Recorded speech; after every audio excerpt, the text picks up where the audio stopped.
आज इंदौर के social media पे ये समाचार देखा कि कुछ बुजुर्गों को गाड़ी भर के कहाँ ले जाया गया, उनके साथ बहुत बुरा व्यवहार किया गया।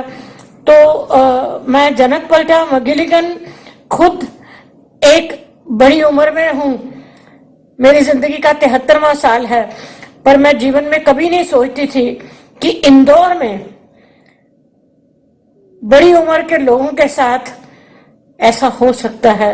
पहले तो वो परिवारजन जिन्होंने उनको अपने घर में नहीं रखा, उसके बाद वो आश्रम, वो लोग, वो जिन्होंने भी ऐसा किया है, अगर नगर निगम के लोगों ने किया है, किसी संस्था वालों ने किया है, जिसने भी किया है, ये माँ देवी अहल्या की नगरी में ऐसा पाप क्यों हुआ, इससे बहुत आहत हूं।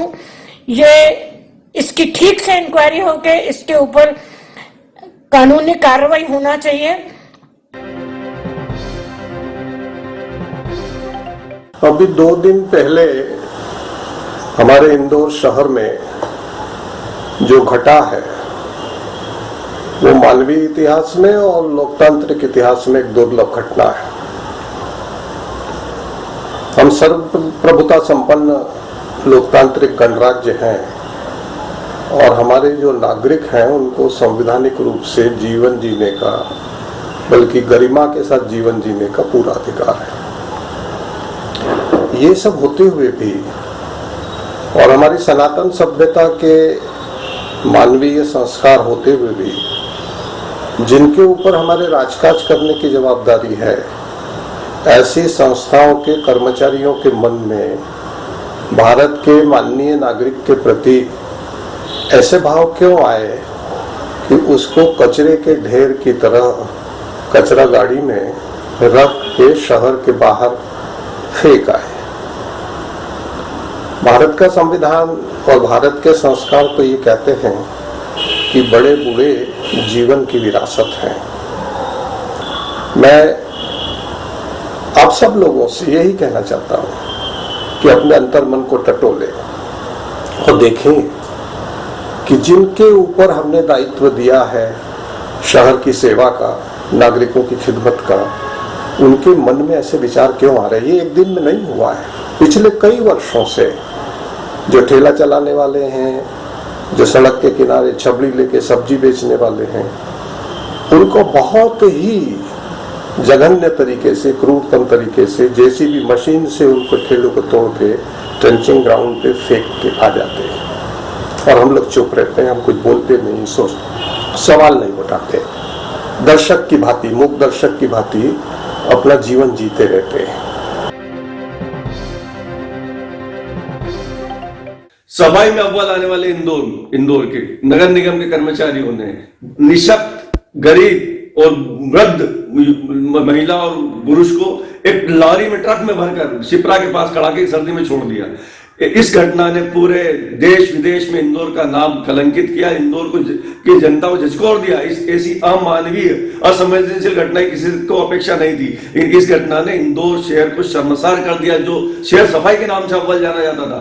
और सरकार ने भी कुछ अधिकारियों और कुछ कर्मचारियों को निलंबित करके अपने कर्तव्य से इतनी कर ली, जबकि इसकी उच्च स्तरीय जांच होना चाहिए कि आखिर किसके इशारे पर, किसके निर्देश पर इस तरह का कार्य किया गया जो निंदनीय, घृणित है, जिसने इंदौर का सिर शर्म से झुका दिया। नंबर 1 का जो टैग मिला है इंदौर को, वो तो बरकरार रहेगा, पर जो कल घटना हुई है वो बहुत ही, मतलब जो बुजुर्गों को उन्होंने जो जिस तरह से ट्रीट करा, जिस तरीके से, वो बहुत ही गलत था। और शायद हो सकता है कि आगे नंबर 1 का तो टैग हम लोग को स्वच्छता के लिए मिला है, पर जो स्वच्छता उन्होंने जिस तरीके से दिखाई है वो बहुत ही गलत तरीका था। इंदौर शहर की इसलिए जिस तरीके की घटना हुई है बहुत शर्मसार है, बहुत शर्मिंदगी फील हो रही है हम खुद को, इंदौर वासियों को। मतलब बहुत गलत हुआ जो भी हुआ, मतलब हमको वीडियो देख के हमको बहुत दुख हुआ और जो हुआ बहुत गलत हुआ। इंदौर जैसा नंबर 1 सिता में इतना नंबर 1 है, फिर भी घटना वो अलग चीज़ है और वो स्वच्छ अभियान वो अलग चीज़ है, तो वो उसके अंदर वो तो नंबर 1 रहेगा ही। बाकी ये जो हुआ इसके लिए बहुत शर्मिंदा है। हम सारे इंदौर वासी। ऐसी कोई घटना होनी नहीं चाहिए। मतलब हम लोग इतने इंसेंसिटिव हो गए बुजुर्गों के लिए और गरीब लोगों के लिए। मतलब गरीब थे वो, इस कारण से उनके साथ ऐसा ट्रीटमेंट हुआ है। बिल्कुल नहीं रहेगा, भले ही नंबर 1 हो भी, पर ह्यूमैनिटी तो चेंज हो जाएगा। ह्यूमैनिटी के उससे थोड़ी ना हम इस तरीके से कुछ भी, मतलब शहर साफ करना है तो बुजुर्गों को ही साफ कर दो, ऐसा कुछ नहीं करना चाहिए। नंबर 1 का तमगा तो रहेगा क्योंकि वो तो सफाई के ऊपर बेस्ड है, पर जो इंदौर का एक इमेज बना हुआ है कि इंदौर एक शहर बहुत अच्छा है कंपैरेटिवली टू बॉम्बे या दिल्ली, तो वो उस पर थोड़ा असर पड़ेगा। जैसे दूसरे शहर के लोग हमारे इंदौर के बारे में क्या सोचते हैं, हमारे इंदौर के लोग हमारे शहर के बारे में क्या सोचते हैं, नगर निगम के बारे में क्या सोचते हैं, उस पर बहुत फर्क पड़ेगा। बरकरार अब कुछ लोगों की गलती की वजह से ऐसा तो नहीं कह सकते कि इंदौर नंबर 1 नहीं रहेगा। नंबर 1 सफाई में ज़रूर है अपना इंदौर, लेकिन जो उन्होंने किया वो काफ़ी गलत था। इस तरह से किसी को भले कुछ भी हो ले ट्रीट नहीं करना चाहिए। तो आई थिंक एक्शन लेना चाहिए इस पर।